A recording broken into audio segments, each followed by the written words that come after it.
Bruce Lee is often remembered for his lightning-fast kicks, philosophical mind, and iconic screams in Hollywood movies. But what many don't realize is that behind all the cinematic flair, Bruce Lee was a man who quietly studied, borrowed, and ultimately transformed combat systems from around the world.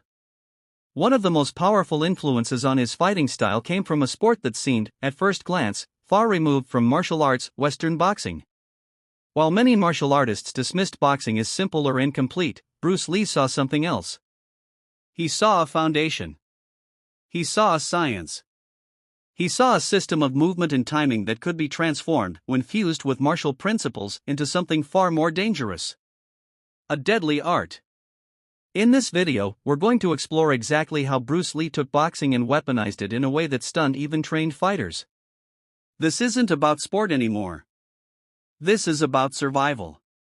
The science of boxing, what caught Bruce Lee's eye.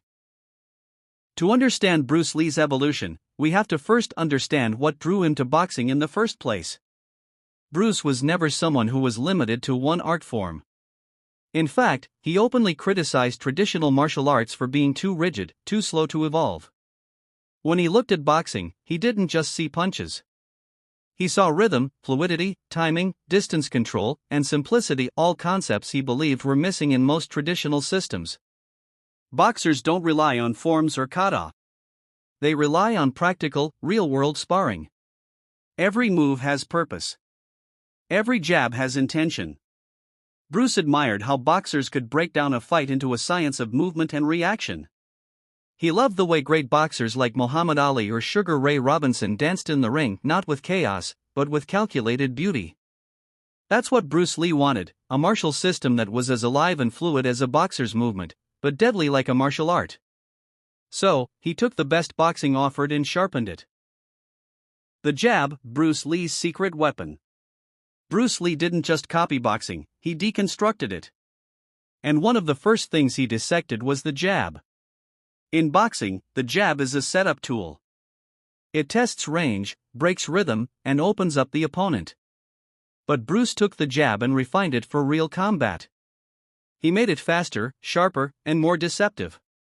Unlike the traditional boxing jab that comes from a squared stance, Bruce used a modified stance, often the Jeet Kune Do on-guard position, where the strong side was forward. That meant his power hand, usually the rear hand in boxing, was now in the lead. So instead of just probing with a jab, Bruce could strike with power and speed from the lead hand instantly. His jab wasn't just to poke, it was to hurt, disrupt, and even knock someone off balance. He also drilled this jab with relentless precision. He believed in training it not only for speed but for what he called economy of motion. No wasted energy. No wind-up. Just a whip-crack strike that came out of nowhere. Bruce